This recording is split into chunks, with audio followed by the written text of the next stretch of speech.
Hey, what's going on, guys? Welcome back. We're going to get right into it today. To kick us off, we're going to be talking about the box office recap for this week. And of course, we got John Wick 4 coming out strong with a whopping $73.5 million. Now, Ashton, what do you think about this? Do you think this is a good number for John Wick, or? Oh, yeah, it's a great number. For people who don't realize, this is the biggest opening ever for a John Wick movie. So it's probably going to make close to 150 million, which is great because these movies are not super expensive to make. Oh, that's a good point. Do you know what the budget was, by the way? It was 100 million. It was 100 million? Flat, yeah. Yeah, so wow. it's gonna make its money back. 3/4 of its budget back within the first week. It's going to outperform Shazam so easily. I mean, Shazam only getting 10 million this week, and this is what, second week? Oh yeah, Shazam's right there in the middle at number 3, by the way. Number 2 is actually Creed 3 with, looks like, 10.4 million. And that's a good number. It's not a great week for the box office. I mean, the box office looks like it barely made 100 million overall, which is not a big weekend by any means. I think people are waiting to see. We've got Dungeons & Dragons coming out this week, and then Super Mario is the next week. So yeah. We're about to have 2 big weekends at the box office. So that's why I imagine this week took a dip, because people are holding back their money to stay for Dungeons & Dragons and Mario. I mean, Creed 3 is on its third week, Third or fourth, but it's already half. It's still good going chunk of strong. money. I mean, same with Scream. It's at 8 million, or it's like 1 million behind Shazam, and Shazam's budget was over like 110 million. And Shazam came out after Scream. That's crazy. Yeah. And Scream is still trucking along. And 65 is somehow still in the top 5 with a measly 3.2 million. So yeah, it's sad. If your top 5, if one of them has less than 10 million, that's a pretty low weekend, and 3 movies are under 10 million. And John Wick destroyed the other movies this week by coming up that over 70 million when the next best one is only 10. So people clearly wanted to see John Wick. I saw it. You haven't seen it yet. You're going to see it, I think, tomorrow. Oh yeah, we're gonna have a whole video on John Wick. It's amazing. It is the best. I think one of the best out of the 4 that we have, if you turn off your brain. But we'll get into that later. But yeah, let us know in the comments what you guys think. What you guys think about the box office results. I think John Wick smashed the box office enough to where it will definitely make its money back and then some. It's already the most profitable out of the John Wick movies per opening weekend, and if it's gotten 4 movies, it's making money. So. And on top of that, producers actually want Keanu Reeves to continue. Yeah. I mean, he said he'll continue for as long as the fans want him to. I'm sure that man will be on his deathbed filming. He'll be in a wheelchair. John Wick 8, pushing third. Yeah, but moving on, let's talk about another John.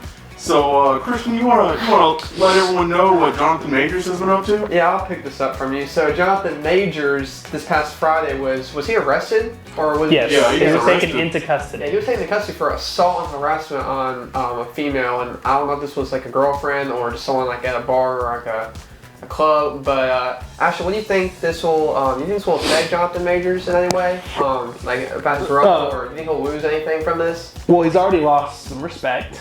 I mean, besides that, he'll probably lose some money and maybe some roles, but the good news is, though, he's probably gained a chance to be the next Flash because of this. Because if you look at the track record for the Flash so far in the DCEU, I mean, reports are that it was like him and maybe like his girlfriend, and he choked her or assaulted her. It's a very he said, she said kind of drama that I don't really want to talk about the actual what happened because nothing's confirmed. But we have to talk about the effects that could happen on his movies. And right now, the only character I think that he's got that's continually coming back is Kang. The other movies I think were pretty much one-offs this year that he did, even though he did a lot. He's still in a Creed role, Yeah, but I think it's a one-off character though. No, I mean he's still in it. Like he's still playing his role. Oh yeah. We saw that in the movie, yeah.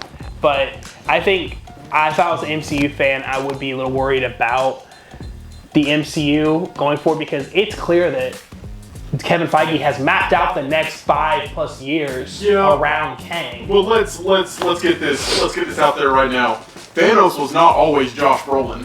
So if they want to replace him, they'll replace him. And he's the easiest to replace because you could say, oh, it's a variant, and he's coming in. It would make the end credit scene for Ant-Man 3 seem a little weird, with considering what we saw, Ant-Man. But it's doable. It's like, at least with Thanos, he was all CGI, so you could have another actor come in. It would be different seeing a different version of Kang, but again, he's got that perfect back door where he's got variants, and you could easily bring another variant and say, this is the ultimate variant of Kang. Like, this is the best one. I think one of the reasons it worked so well with them doing that to Thanos was the fact that he was spaced out between so many movies, like with his first appearance in the end of Avengers in 2012. That was a completely different actor. So like who cares over the span of a couple of years if they replace the actor? No one's really gonna notice. It just depends on when he gets his solo movie with what is it? Kang Dynasty is coming out next year or the year after that? It's a couple years. Yeah, it's way down the line. Well, it's max like 2025, and so I don't think that's enough time if they're going to replace him. But here's hoping they don't have to. Here's hoping that he didn't do everything that they're reporting on. And if Ezra Miller still has a job. But do you think if he's found guilty, he'll be stripped of everything he's in? Not necessarily, even though today is... if this was back in the 90s, I don't think anything would have happened. But because of the society we live in today and how fragile people are about this kind of stuff... And Disney does not put up with that kind of stuff. Disney does not put... Like, you saw how they fired... And she just tweeted something! And they fired James Gunn. Yeah! 10 years ago, yeah! So, definitely they could fire him.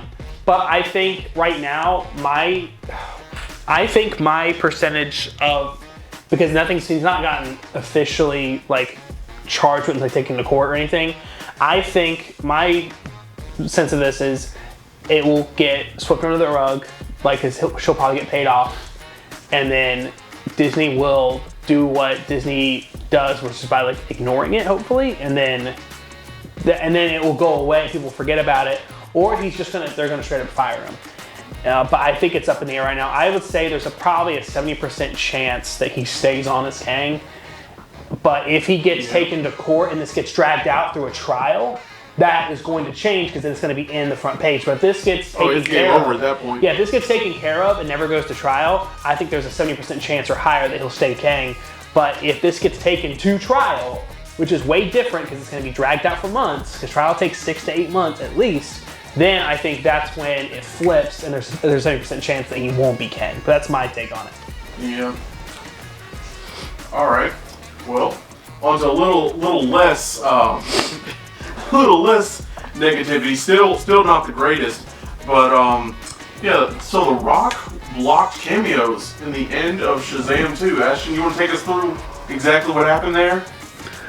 Yeah, going from one piece of drama to a less serious, but also another piece of drama, which is surrounding The Rock's, the whole scene, from what we understand now, of The Rock's time as Black Adam, which was very small, but yet has created so many waves of drama because he is apparently just a horrible person to work with. I think he's just dragging this out because they're not giving him another movie. They're not letting. You think he's salty about that? Oh, he is. Oh, yeah.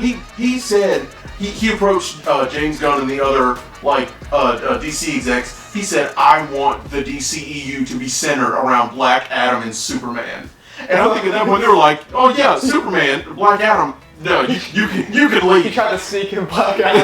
I think he wanted it in his mind that role would be bigger than it was. Yeah. And I love The Rock. I think he did well in the role for the most part, but you can't center the DC. The DC's never been about Black Adam. He's a great villain. A great villain. I think that because of the fact that you have General Zod in the Flashpoint movie essentially, I feel like he thought that they couldn't use Zod as a Superman villain, so you need someone as powerful as Superman to be the villain. So he wants this Superman Black Adam dichotomy, and it's not gonna work. He's supposed to be Shazam's villain. And you're telling me this man went to the DC executives and was like, let's focus on the big three: Superman, Batman, and Black Adam. Yes. Basically. They probably laughed in his face. Oh, I know James Gunn would love to keep The Rock on, but The Rock's getting older. We should talk about that. But also, like, The Rock signed up to be Black Adam, like 10 years ago, and they finally got his movie out. And I would understand when he's mad. He's out like 10 years ago to be the Black Adam. They pushed it back, delayed it. He finally gets to be in the role, and then DC changes ownership, and James Gunn's like, we love you, Rock, but we're gonna have you making more jungle movies, so get over there. Like, they got him out of there. So I can understand why he's frustrated, but apparently he was bitter that, I guess, Shazam was being made and they wanted to involve the characters from his movie. So Zachary Levi confirmed it, that essentially they were going to have, it sounds like maybe like Hawkman or Cyclone come into the end. If you've seen Shazam, it makes sense when you watch the end credit scene. But they weren't going to have the two characters try to recruit them. They were going to have the Justice Society members come and try to recruit them. Which would have made more sense, because the two characters that were in there, no one's going to sit there and be like, them, yeah. So, but apparently The Rock was like, no, that's not happening. Which I didn't even know he had. Like, it sounds like The Rock was exercising more power than he should have been, and that may be what has burned his bridges with DC. And I don't see The Rock having any involvement with DC anymore. But let us know what you guys think. Do you guys think that was fair for The Rock to do? I don't think so. I think he was trying to play director, producer, studio head, and by telling James Gunn and them what he wanted out of the Black Adam character. But maybe you guys have a different feeling. Let us know in the comments below. Yeah. Oh, and here's a little bit of a throwback for you guys. Our next topic is the Power Rangers movie trailer that just dropped. Now this movie's going to be, isn't it a Netflix original? That dropped like April 19th, I believe. Yeah, it's going to be on Netflix. Yep. Yeah, I wasn't the biggest Power Rangers fan, but like I can get behind some dudes sword fighting and grass exploding. Is there any, I'm sure y'all were much bigger fans than I was. Is there any big like actors or actresses in this? Just some of the original. Did you watch Power Rangers, Christian? I watched a little bit when I was younger, like those little special movies that we have on DVD. But I mean, besides those, I watched every season from the first one up until Dino Thunder. God. Yeah, I didn't keep up like that. I watched like Dino Thunder. I watched Power Rangers Samurai. I love the original Power Rangers, and I just remember the TV show. It's we've watched it before, like recently, like the past year or two. But it is so funny watching those like actors like explode with like nothing. Like it is a comedy. If you have not watched Power Rangers ever, go back and watch like some of the earlier seasons. Just pick a random episode. It is comedy gold. But this trailer is weird to me because they brought back two of the original actors. Maybe three, and two of the other still alive Power Rangers from that original just didn't come back, and the two actors were like, yeah, it wasn't money, we didn't want to come back. And so like if you're not going to have as many of the original people as you can come back, it seems a little like, well, what's the point? I mean some people might be a little afraid, because I don't know if you've heard of the Power Rangers curse, where like so essentially it's a little sad, but it seems like almost in every iteration of Power Rangers, like a couple years after that season stops airing, one of the actors just dies, and it's so weird. And I feel like I'd deny that. I'd say no, I'm not coming back for that. Yeah. Well, it just seems like too little, too late, and it seems like a nostalgia grab for Netflix. Is like trying to recoup a little bit of hype and money. I feel like if they wanted to do that, they should have done that back in like 2017 when the Power Rangers movie came out. Yeah. That would have been a good time to like jump on the bandwagon. It just seems like a weird time to drop this. Oh yeah, unless they've like struck a deal and they're gonna be like pioneering like a Power Rangers 2 movie. Yeah. But I mean, I don't know. We'll see. That was kind of a shorter topic, but on to topic 5. It's gonna kind of be like a split topic. We got our first look at Harley Quinn, Lady Gaga as Harley Quinn, that is, in Joker 2. I believe it's Folie et Deux, which translating from French means a delusion of two. So like this shared delusion that Harley Quinn and Joker are having. Would that be the title of like the second one? That is the title of the second one. It's gonna suck for people trying to go get movie tickets and they're gonna butcher that name. They're just gonna say Joker 2. Joker 2. But I mean, like, I've seen a lot of people hating on it, being like, oh, Harley Quinn is too old. But I'm like, do you not know how old Joaquin Phoenix is? Like, this isn't supposed to be like a young 23-year-old Joker. Yeah. Like, he's been through his life. So I would say it's a great look that complements like the simplicity of Joaquin Phoenix's Joker. And overall, I'm pretty excited to see it. And while we're on the topic of Joker, have either of y'all seen any? What am I trying to say? Have you seen any promotion for the new movie Beau is Afraid, starring Joaquin Phoenix? Yes. I have not. Yeah, I have no idea what that is. It's directed by you've seen Hereditary, right? Yeah. And Midsommar. Yeah. It's directed by the same guy. Oh, that's it's like his a third trippy movie. too. Oh. So It looks as trippy as the other one. It looks very trippy. When's that supposed to come out? It comes out year. April 21st, I believe. Oh, Yeah. shoot. So it's essentially about Joaquin Phoenix playing like a middle-aged man, and his mother has just died, and the movie like catalogs his journey back to her funeral, and he has to face all these like trippy fears that he has. It seems just like a really good movie. But yeah, if you guys have seen Hereditary, you've seen Midsommar, it's by the same director. I'm sure you'll love it. I'm gonna be right there in the theater. Yeah, well, Joaquin Phoenix is gonna have a good next couple of years, but like Harley Quinn looks pretty good in that picture that we saw. I don't know if we can show it, but if we have, we'll show I it. would say don't show it. But yeah, you guys look it up. But it's like she looks pretty good. I am intrigued and very interested in seeing how a musical is going to work for this like style of a character. But You remember that episode of Batman the Brave and the Bold with the Music Monster? Yeah, I feel like something like that would work. I'm interested to seeing like how that's going to work. But I think she looks like pretty good for the role. I'm excited to see what Joaquin Phoenix will look like in this movie, if they'll change up his outfit or not. All right, so for the next topic, for those of you guys who don't know, we've not had a Star Wars movie in a while. It's been quite a little bit, and the last one we had was a stinker, to put it lightly. Straight steamer. When was the last one? And It was The Rise of Skywalker. Actually, when did that come out?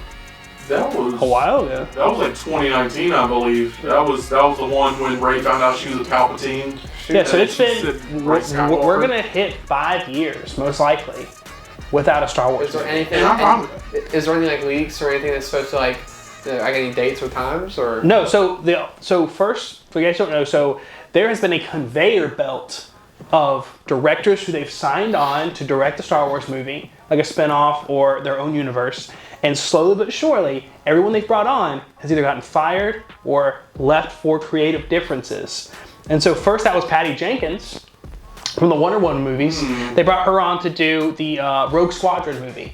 They even put a little teaser of her like on a runway with like a helmet. She's like, I was born to make this movie. Well, apparently she needs to be born again to make it because she got like canned, and they canceled that movie. They also brought on the Game of Thrones directors from the last season of Game of Thrones, which everyone loved, and they brought them on. Guess what? They left for creative differences. And this has just been a continuing stream of like the incompetence of Kathleen Kennedy, who's the head of Lucasfilm Star Wars right now, because she keeps hiring on all these directors who are young, hot directors or are really interesting creatives, and bring them on and then go, here you go, here's your project. And then when they have creative differences, she's like, all right, get out of here. Instead of like talking about it, she just cans them. Now we've had this, so Damon Lindelof is just the latest of directors to be brought on, be promised a franchise or 3 or 4 movies, and just leaves for creative differences. And it is becoming now a pattern to where we are going to hit 5+ years without any Star Wars projects. And like, I'm fine if we go, like, I'm totally fine with going years without Star Wars movies. Just do it right. But you can't then put out crappy shows and say, well, we're taking our time with the movies. Well, you're not taking your time with the shows. We put out full of crap last year, and that was horrible. Wasn't it their plan to like release one film a year? I believe like what their plan was One originally. film for the next 100 It years, was yeah. it was like it was supposed to be a trilogy, so it would go movie 1 next year, anthology. Yep. Next year, movie 2, anthology, and movie 3. But Solo bombed so hard at the box office, they were like, Yeah. let's pull back and vote technically a movie. I don't know if you guys remember That's this is ancient history. Boba Fett. Yes, that's Yeah, it supposed was to supposed to be be a a movie. movie instead. Oh, We're God. supposed to get, I think, like at one point, like a Yoda movie. I think they had It talked was about. supposed to be an Old Republic movie too. Yeah, or probably they talked about a bunch of things, but when Solo bombed, Kathleen Kennedy said, "We're gonna pull this back and we're gonna do shows," and it worked out because we got The Mandalorian and Andor, but we've also gotten, freaking Boba Fett, and like we don't need that, and so like I'm fine with them saying, "Hey, we're gonna take a break. We're gonna make sure our Star Wars movies are good." But then you can't do that, and then while with the other hand, also shoving crappy Star Wars shows down our throats. So if you're gonna take a break, take a break. But we have no reason to not have a Star Wars movie next year or this year. There's no reason other than Kathleen Kennedy cannot work with directors, and they don't have a plan. They don't know what to do. True. And so like every director, like the only directors I think that are still on the record for not quitting is like Taika Waititi, and I want to say there's one more director, but it's not many. Like, and even Taka is like, yeah, I'm still writing it. It's not like anywhere close. So I don't think we're gonna have a Star Wars movie for the next couple years. Like, when do you think the next Star Wars movie is going to come out? Because I don't think it's going to be for a Oh while. my gosh, they're gonna do it right. I wouldn't expect another Star Wars movie before 2027. Oh. Honestly.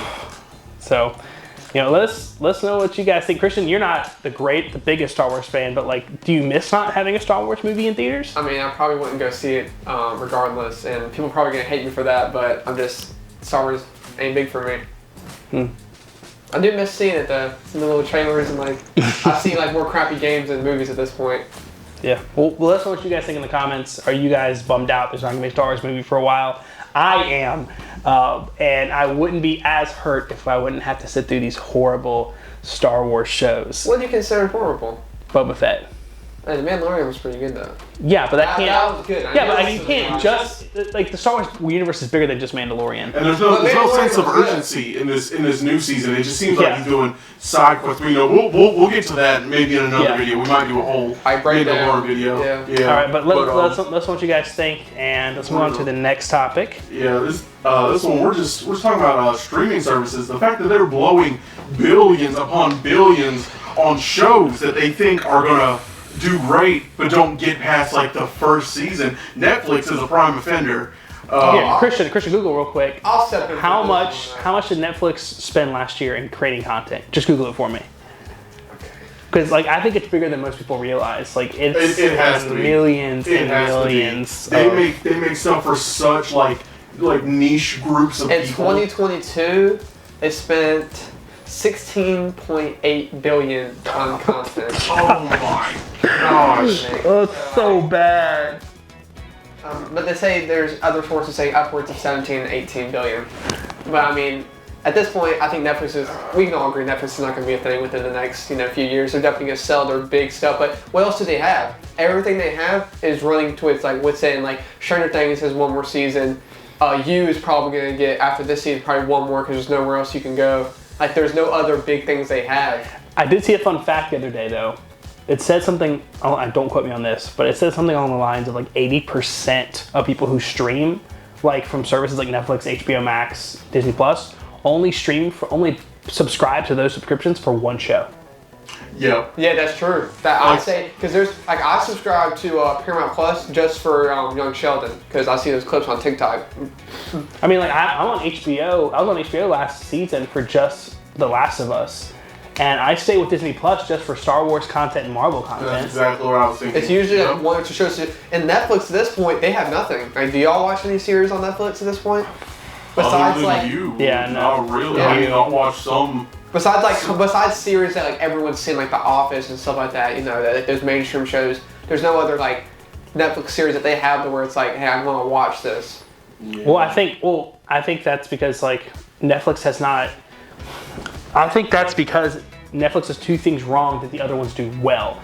The reason I think HBO, like there's tiers to this, why I think Netflix will fail, but the biggest offenders to me is Netflix, one, has still not figured out the two biggest things for shows and movies. One, shows, if you release them weekly, as opposing to release them all at once, yeah, you don't get to binge it, which I know you and me love to binge stuff, but the good side is, when you watch The Mandalorian, you have to come back every single week. Like, it's like an event for that day. Yeah, it keeps us suspense of what's going to happen. It keeps it the water. Yeah, it keeps it the water cooler talk. Same with the Last of Us on HBO. Like, that's how I felt. I was like, I mean, I played the games, but I was like, where are they going to take it next episode? Because you could just have one show on there that I want to binge. I'll start a free trial, watch that show for like that one season, and then cancel. Yeah. Like, you gotta give people something to come back to.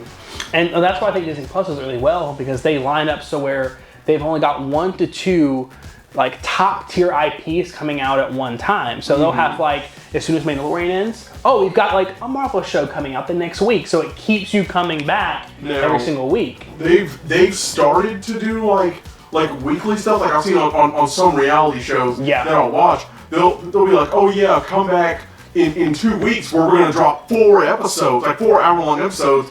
I'm like, why would you do that? They're like dipping their toe in without fully going into it, and it's like they haven't realized it's so much more profitable. It would work for them. They haven't done it. Well, that's the first problem. The second problem is their library is too big.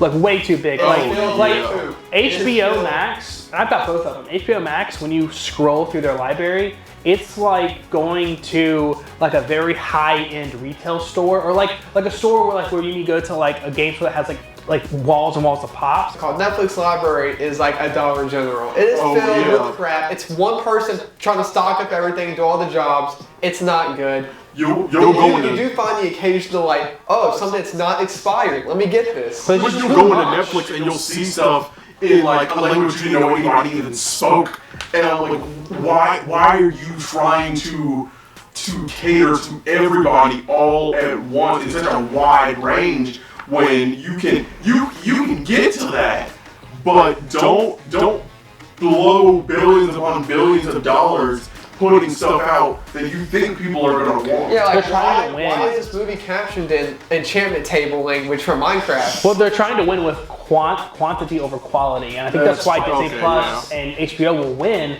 because there's too much for me to find. That like Squid Game was an anomaly, because like how the heck would I have found that without it blowing up? Like, it was a great show and I loved it, but because it blew up. So like the combination of Netflix just not doing weekly shows, you have the fact that there's just too much on their site and they never clean up anything. To add on top of that, they go through this cycle where like you'll go look at a show that you like to watch or a movie, and it'll say leaving Netflix on the last day of this month. I was like, you need a permanent library. Yes. Like you can't just cycle stuff out. Not these little contracts where like I have to binge watch it or find it somewhere else. Well, there's that. Those are two problems. The other two problems I found though is also they have nothing. If you think about HBO and Disney Plus, right? They're not really making a lot of money off their streaming. But what do they have that Netflix does not have? They have an outside company that can support the streaming site even if it doesn't make money. Yeah. Disney Plus has Disney, and HBO has like Warner Brothers. So like they have not only things to continually send them content, like movies and shows, but also an additional revenue source outside of just streaming. Netflix does not have any additional revenue outside of streaming. I think that's why you've seen a shift for them trying to do like the gaming stuff. But also, the last thing Netflix has not done well that they have not realized, and the perfect example is Glass Onion that they just put out, and it's one of the best movies of last year that I saw, and we had to drive 2 hours to a movie theater to go find it because it was a very limited 4-day release. The best thing Netflix could do, that they're spending all this money on movies that have like The Rock, Ryan Gosling, Ryan Reynolds in it, take those movies and put them in theaters, even for just a month. Then it creates hype for the movie, then you release it on Netflix, and you've got a second wave of hype. Like they're throwing money away from Glass Onion, from Red Notice, from that Chris Hemsworth movie because they're not putting them in theaters. They did that with that crocodile movie starring Shawn Mendes. We all know how that turned out. But they made money. They made money. I mean, they did. Like They did. it's like taking your movies and being like, oh, we don't like money. Let's put it on our streaming site. Like it's just dumb because you can still put it on your streaming site. Yeah. But those are the 4 reasons I think Netflix is going to fail very, very soon, and their library is probably going to be pieced out to other streaming sites like HBO, Disney Plus, etc. But the last topic of today, we want to talk about what's coming out this week, and we're finally here, ladies and gentlemen. We have finally gotten to the Dungeons and Dragons release date. I am above hyped for this movie. Brett, are you hyped for Dungeons and Dragons as much as I am? Extremely. It's a thumbs down. Why? Thumbs down. I just Why? What makes you like not Dungeons and interested? I don't like it. What don't you like? Dungeons Have the and trailers? Dragons? Have the I like trailers? Dungeon. I just like Have the trailers not interested you? Nah, I just You don't want to see Chris Pine? Chris Pine does it? Yeah. I'll see it. Thumbs up. I'll see it now.